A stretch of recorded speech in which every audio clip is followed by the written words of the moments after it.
con el atuendo, ¿verdad? Algunos traemos gorrita, Estamos en casa. Muy ligeros, pues. Ahora somos Diógenes.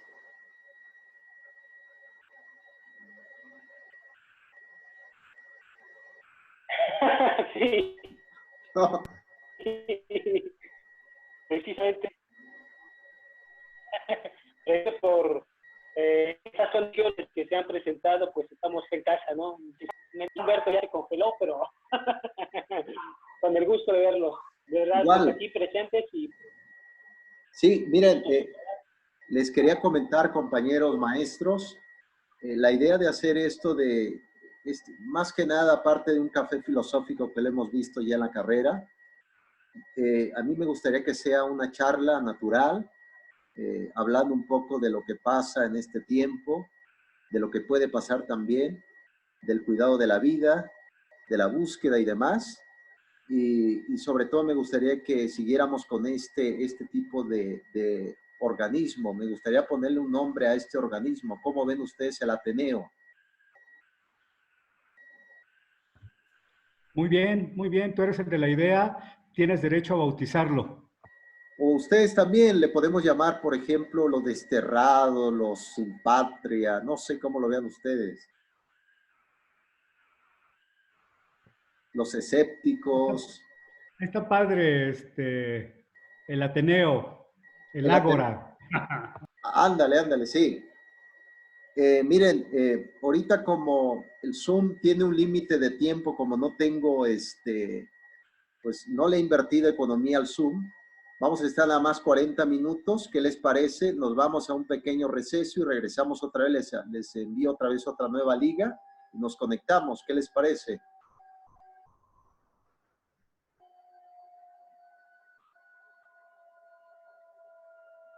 Pero no nos podemos conectar con la misma liga. No lo sé, fíjate, no lo he intentado, Y maestro Humberto. fíjate que yo ahora he estado mucho tiempo en Zoom. Sí. Y con la misma liga vuelves a entrar y te vuelves a conectar. Vamos a ver. O sea, sí te corta la hora y vuelves a entrar con tu misma liga y sigues. Veamos, ¿no? Sí, experimentemos. sí, la cosa, sí, ahorita a lo mejor ya nos saque en unos 40 minutos y volvemos a regresar otra vez. La idea, ya invité a otros colegas, igual les exhorto a ustedes también que inviten a otros colegas, al igual que ustedes, para que vayamos haciendo nuestro grupo de Ateneo. Y me gustaría también que esto hiciéramos una plataforma por escrito, todo lo que vamos a decir, y lo saquemos como publicaciones. ¿Cómo lo ven ustedes? Excelente, profe. Me parece una fantástica idea. Yo creo que podríamos ir pues creando, como bien tú has dicho, un grupo que sea ya formal y que se pueda difundir lo que aquí se trate hacia las afueras de nuestros hogares, de nuestros pensamientos, de nuestras ideologías, para pues compartir algo de nosotros desde nuestra perspectiva hacia el mundo. Pienso que es una idea genial y sí, estoy totalmente de acuerdo en eso. Exactamente, pues muy bien, apreciables maestros, colegas, pues, ¿qué les parece si iniciamos? Hace poco, el filósofo surcoreano que ustedes ya lo han revisado, Chul Han, él tiene igual varias publicaciones sobre la agonía del Eros, la sociedad de la transparencia, y acaba de publicar también sobre el concepto que estamos viviendo de la pandemia a nivel mundial, y él comenta algo pues general sobre el concepto del capitalismo que se ha detenido. Yo creo que hasta ahora en la vida común, no voy a hablar de la vida normal, porque ahí vamos a entrar ya un poco con Michel Foucault y no quiero entrar ahorita con él en la vida normal o anormal, como comentaba Michel Foucault, pero Chul Han comenta de que el virus no va a detener todo el capitalismo que hemos estado viviendo. Si nosotros hacemos una reflexión, ahorita la gente tiene exceso de tiempo, que era muy distinto al pasado, lo que estamos viviendo, que teníamos poco tiempo, también estábamos con la familia, un limitado de tiempo, y ahora, ¿qué hacemos con tanto tiempo?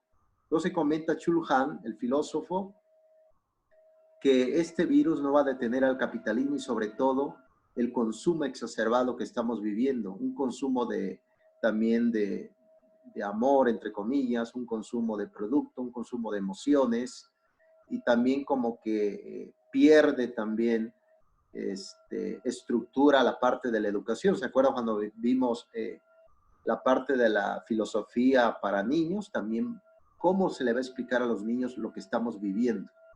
A través de un juego, le decimos la verdad o qué puede pasar. Entonces, a raíz de eso abrimos la conversación, maestros, que ustedes vayan compartiendo. Muy bien, querido José, Sí. como comentas en este artículo reciente de Byung-Chul Han, efectivamente él dice, en contraparte, porque parece que es una respuesta al filósofo ruso Zizek, Sí, que el neoliberalismo llegó a su fin, ¿no? en Y en efecto. consecuencia, en el análisis de Han, dice, no, efectivamente va a ser un parteaguas. Yo digo que aprovechando el tiempo y la pasión de Cristo, el antes y el después del Cristo, Sí, hoy es el antes del coronavirus y después del coronavirus. No hay duda que este enemigo microscópico va a causar una verdadera ruptura, es una disrupción, pero difícilmente la inercia económica, cultural y de hiperconsumismo, siguiendo al mismo Hank, va a cambiar, pero es una respuesta que de alguna manera frena esta visión más ideológica de Zizek de llegó a su tiempo y hoy si viene el comunismo prácticamente científico como en aquella ideología. Y a mí me parece que no, sin duda va a haber un antes y un después por los profundos cambios económicos y culturales que de hecho ya los estamos viviendo en nuestras casas. Eh, Lavarnos las manos cada que salimos, usar los tapabocas, etcétera, está generando cambios culturales muy interesantes al interior de nosotros, de nuestras familias, de nuestra sociedad, pero personalmente comparto la idea de Han que puede haber un pequeño retroceso, pero lo que ha hecho el capitalismo de manera permanente y varios filósofos y pensadores importantes lo han documentado, el capitalismo es una máquina de tragarse las inconsistencias, los contratiempos, las contradicciones, reestructurarlas y volver a construir. No sé qué tan bueno sea eso, pero en concreto creo que no será de esa manera y seguiremos con un capitalismo probablemente más moderado, más hacia una lógica de liberalismo social, pero no creo que cambie porque al final las personas más afectadas por este virus nuevamente serán las más pobres.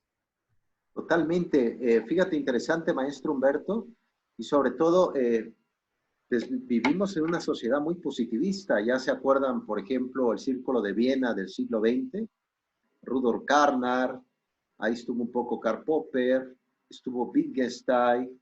Entonces, ese tipo de positivismo, pues del punto de vista educativo, llegó a México y se ha metido también en el ambiente social, y todo lo que sea científico tiene validez.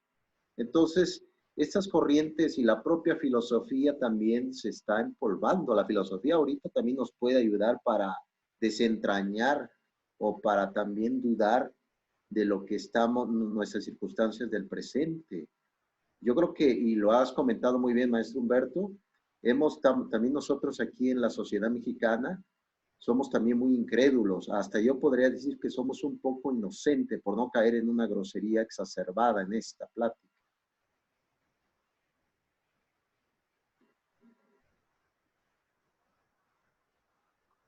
Considero, profesores, sobre lo que han planteado, que el consumismo es una manifestación de poder, para empezar.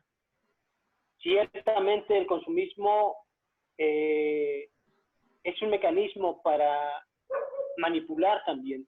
Creo que si no lo va a destruir el COVID-19, por lo menos le va a detener un poco el camino.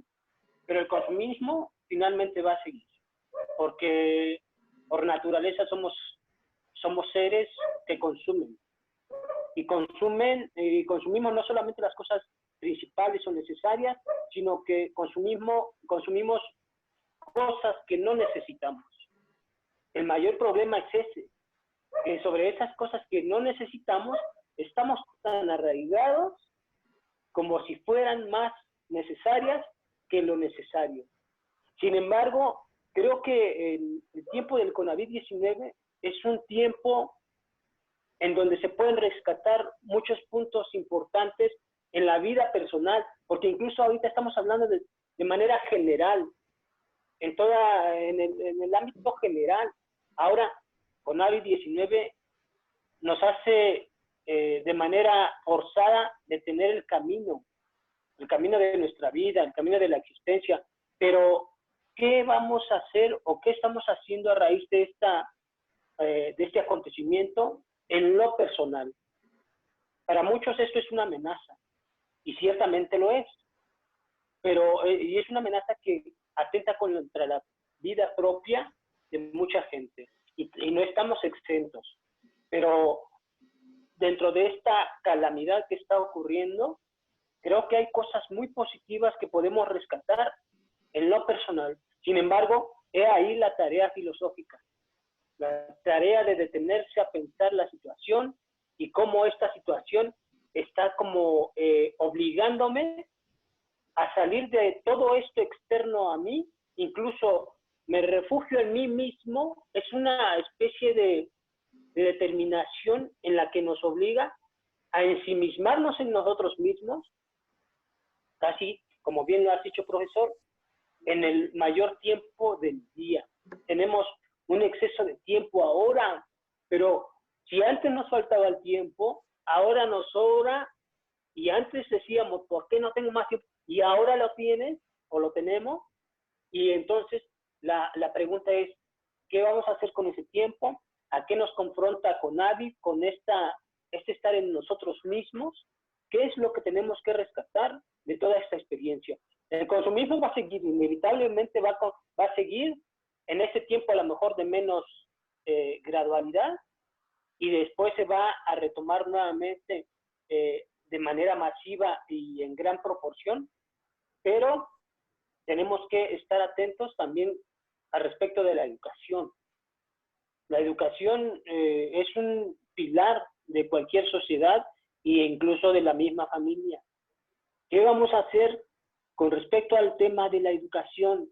Incluso las relaciones que parecían tan lejanas de nuestros mismos familiares, los padres y los hijos, ahora se unen en mucho tiempo y en un pequeño reducido espacio. La educación ahí, ¿cómo va a prosperar?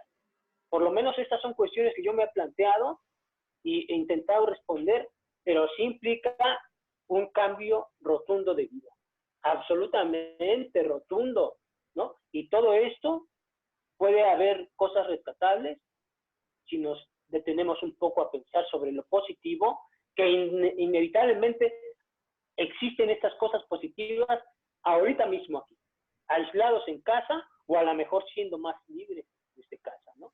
Pienso que por ahí van un poco las cuestiones filosóficas y de lo que se puede rescatar. Interesante, maestro Alejandro, lo que comentas. Igual puede intervenir, ¿eh? Es un diálogo totalmente abierto.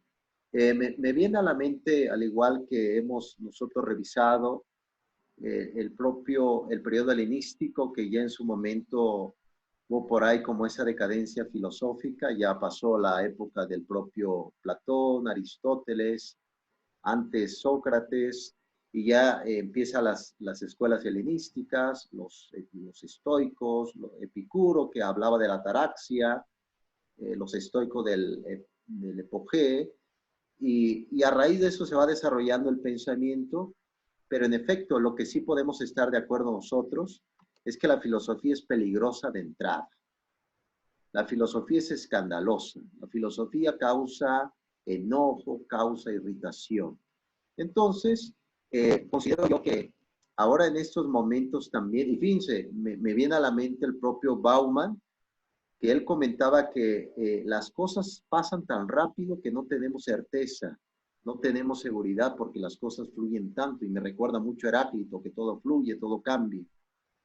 Entonces, tratamos de buscar certeza, y yo considero que la filosofía puede ser también una herramienta para buscar esa certeza, pero díganme ustedes si la filosofía actualmente, los contenidos de los planes de estudio de los jóvenes, apenas está entrando. Estaba desaparecida en el gobierno del propio Salinas de Gortari, luego Ernesto Zedillo, y ahí viene Fox, estaba desaparecida. Entonces yo creo que ahora más que nunca se busca la filosofía, no es para que te resuelva algo, sino para que te dé herramientas. Bueno, ¿qué les parece si concluimos el tema que propusiste, querido José, de Sí. Han, y yo introduje esta visión de Zizek? Si les leo un pequeño fragmento de la entrevista, más bien de esta respuesta que da Han a Zizek. Sí. Y dice: Zizek afirma que el virus asesta un golpe mortal al capitalismo y evoca un oscuro comunismo. Se equivoca, dice Han. Zizek cree incluso que el virus podría hacer caer al régimen chino. Y nuevamente dice Han, Zizek se equivoca. Nada de eso sucederá. China podrá vender ahora su estado policial digital como un modelo de éxito contra la pandemia. China exhibirá la superioridad de su sistema aún con más orgullo, y tras la pandemia el capitalismo continuará aún con más pujanza, y los turistas seguirán pisoteando el planeta. El virus no puede reemplazar a la razón. Fíjate qué interesante. Sí, Es totalmente. posible que incluso nos llegue, además de Occidente, el estado policial digital al estilo chino, como ya ha dicho Naomi Klein. La conmoción es en un momento propicio que permite establecer un nuevo sistema de gobierno. También la instauración del neoliberalismo vino precedida a menudo de crisis que causaron conmociones. Es lo que sucedió en Corea o en Grecia. Ojalá que tras la conmoción que ha causado este virus no llegue a Europa un régimen policial digital como el chino. Si llegara a suceder eso, como teme Giorgio Agamben, el estado de excepción pasaría a ser la situación normal. Entonces el virus habría logrado lo que ni siquiera el terrorismo islámico consiguió del todo. El virus no vencerá el capitalismo. La revolución viral no llegará a producirse. Ningún virus es capaz de hacer la revolución.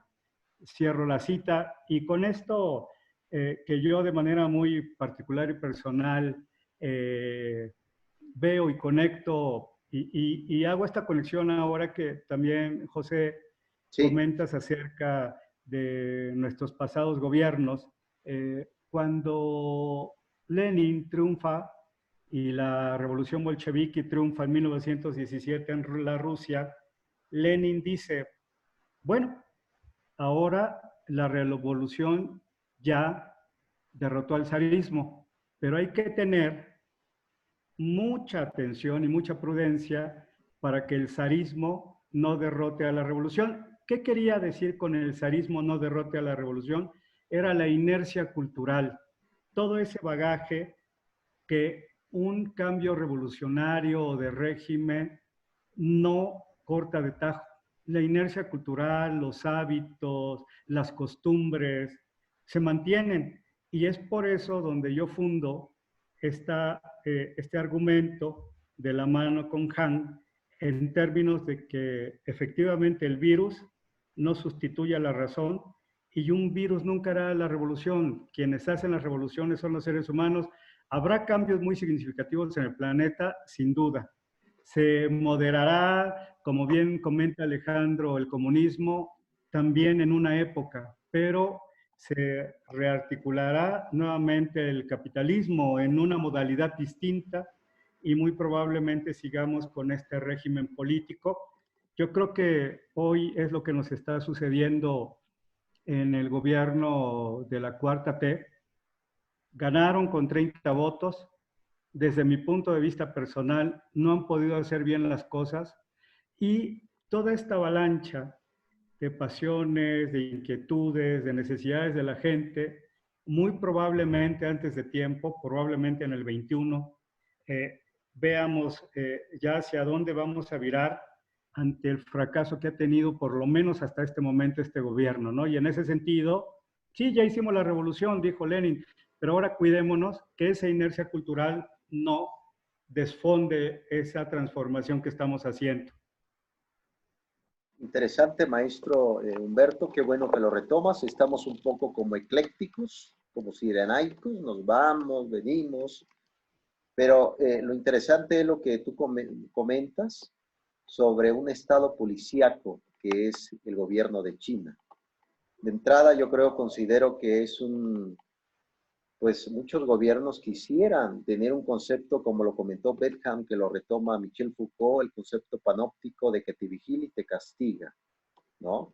Igual la sociedad china, a raíz de ese proceso panóptico, premia a los que son obedientes y a los que son un poco rebeldes como nosotros en este encuentro sincrónico. Hay un exilio totalmente, pero si nosotros hacemos, por ejemplo, una comparación de esa sociedad china, que Han precisamente lo dice bien, que el virus no va a cambiar ese sistema que hasta ahora hemos estado viviendo, entre comillas. Vemos una gran diferencia ahora entre pobres y los que tienen mucho. Hay una pobreza tremenda. También yo entraría un poco en la pobreza también espiritual de cada uno de los sujetos, dependiendo de sus creencias. Pero vemos aquí, si hacemos una comparación, la sociedad mexicana es una sociedad también indisciplinada, somos indisciplinados. Y hasta cierto momento, bueno, es una sociedad joven, América Latina, el concepto de la filosofía de la liberación, el concepto del pensar. Pero es claro que el gobierno chino está más que indisciplinado y es una fusión extraña entre el socialismo y el capitalismo, porque China se expresa que es comunista, pero a la vez es capitalista. Entonces, yo diría que es un Frankenstein totalmente, pero lo comentas bien, Humberto, lo comentas bien. Yo pienso, profesores, que me quedo un poquito sobre el punto. El virus no puede sustituir a la razón, pero hay algo que sí puede casi cotidianamente, ordinariamente, que sí sustituye a la razón, y eso es la ignorancia. Es la ignorancia o la estupidez humana. Si se percatan, llevamos mucho tiempo viviendo en formas de vida, desde lo político, social, educativo, incluso hasta religioso, con aspectos de total ignorancia. Pero la estupidez vende también, Alejandro. La estupidez también vende. Sí, claro, por supuesto. Sí, es a lo que voy. Creo que si el virus, el COVID-19 no sustituye a la razón, quien sí ha sustituido a la razón es la estupidez. Y de hecho, de eso se han aprovechado gobiernos pasados en todo el mundo y también gobiernos presentes en todo el mundo. La diferencia entre en nuestra nación no es tanta, porque siempre ha habido organismos que han dominado a raíz de esto, de la ignorancia, y ahora como quieren, en el caso de México, ver resultados positivos, pues ¿cómo se puede lograr un resultado positivo de inmediato? Jamás, nunca, porque esto ha sido un rezago de décadas hacia atrás, por lo menos 40 años, por lo menos. Entonces, si bien el virus no puede dominar la razón, quien sí se va a encargar de eso y se ha encargado es la ignorancia, es la estupidez humana. Pero para eso tenemos que ofrecer propuestas, no solamente hacer señalamientos a diestra y siniestra, sino como filósofos que somos, tenemos que implementar una cultura en la que se manifieste la propuesta edificante. Ya basta de pelear, basta de señalamiento. Y si han hecho algo mal, pues que la ley se encargue de ello, ¿no? Y si no, pues entonces que sigan adelante. Pero nuestra parte es implementar una propuesta que lleve eficacia inicialmente, antes que nada, a la educación. A la educación. Si no partimos de allí, entonces vamos a seguir siendo dominados por esta ignorancia. Y entonces el consumismo, los capitalistas, nosotros estaremos a su merced, como si normalmente lo hemos estado, ¿no? Interesante, Alejandro, lo que comentas. Ya casi se nos agota el tiempo. Ahorita vamos a aplicar lo que nos dijo el maestro Humberto. Lo que sí es verdad es que este virus sacó o expresó o expuso las debilidades de cada país. Sacó los trapos sucios y lo expuso a muchos. Vemos que igual el propio Estados Unidos, hay muchos contagios, vemos que hay países que no tienen las capacidades, México, y eso que México está en el G20, entre comillas, también se está aferrando un poco a ese país moderno, o es país del tercer mundo, o es país del segundo mundo. Este virus ha expuesto cada debilidad de cada país y lo estamos viendo. Lo que sí es verdad es que a raíz de esta pandemia, y lo comenta muy bien el maestro Humberto, es claro que el capitalismo seguirá. Y vemos también muchas personas explotadas. Vemos ahí actores que han salido en televisión, han salido en YouTube y dicen, quédense en casa, sí, pero no tengo para comer el día de mañana. No tengo un cofre de oro para sacarlo y decirle, bueno, voy a vivir unos 5 años. No lo tengo. Entonces yo creo que aquí está entre lo privado y lo expuesto. Y voy a sacar lo que comentó el propio Lipovetsky, el filósofo francés, que habla sobre un contexto también de la posmodernidad. Es claro que estamos como sociedad moderna, entre comillas, estamos como llegando a un fracaso también social. Ahorita nos damos cuenta que también se está como exponiendo, al igual que el virus hizo con las necesidades de cada país, somos también personas egoístas. Vemos también, ahorita está saliendo, analicen bien lo que está pasando con el factor ético y moral. Hay personas con tratar de sobrevivir, está dando la espalda al prójimo. Aquí vemos un egoísmo impresionante. Habíamos visto, por ejemplo, la Unión Europea. ¿Qué ha pasado ahorita con Francia, con Italia? ¿Dónde diablos está la Unión Europea? Es claro que no hay tanto apoyo como habíamos hablado. Tú eres mi amigo, pero en casos extremos, al diablo, no estoy contigo. Yo creo que ahorita se está poniendo en tela de juicio el concepto de una ética sustentable y de una moralidad, sobre cuando el sujeto se va al extremo con el concepto de graves riesgos. ¿Cómo lo ven ustedes? Yo comentaría, continuando la línea de Alejandro con respecto a un factor determinante en las sociedades, sí, sin duda es la ignorancia, pero también el miedo. El miedo genera en las sociedades y en los individuos respuestas, manifestaciones que a veces son incomprensibles y que bajo esa situación, pues ahora estamos en un mundo verdaderamente aterrorizado. Lo que hemos visto ahora, como bien decías, José, el virus ha sacado lo bueno y lo malo de cada pueblo. En Estados Unidos rebasó, como ustedes ya saben, el número de muertos, ya prácticamente va a doblar los muertos de China contra los muertos de Estados Unidos. Claro. Y bueno, esa es una verdadera, digamos, sorpresa en términos de pensar en la superpotencia y de un sistema de salud de primer mundo, ¿no? Claro. Entonces, este es un tema fundamental en el que tenemos que reparar, porque no todas las sociedades están, digamos, en el mismo nivel de atención. Bien, se ha comentado en esta tarde, Italia, España, incluso Inglaterra y otros estados donde la pandemia ha sido verdaderamente una ruptura social institucional. La Unión Europea que se tambalea, ¿no? Y que cada quien se está rascando con sus propias uñas. Y bueno, pues aquí el gran tema, ¿qué va a pasar en Latinoamérica? Trump acaba de enviar 200,000 indocumentados más.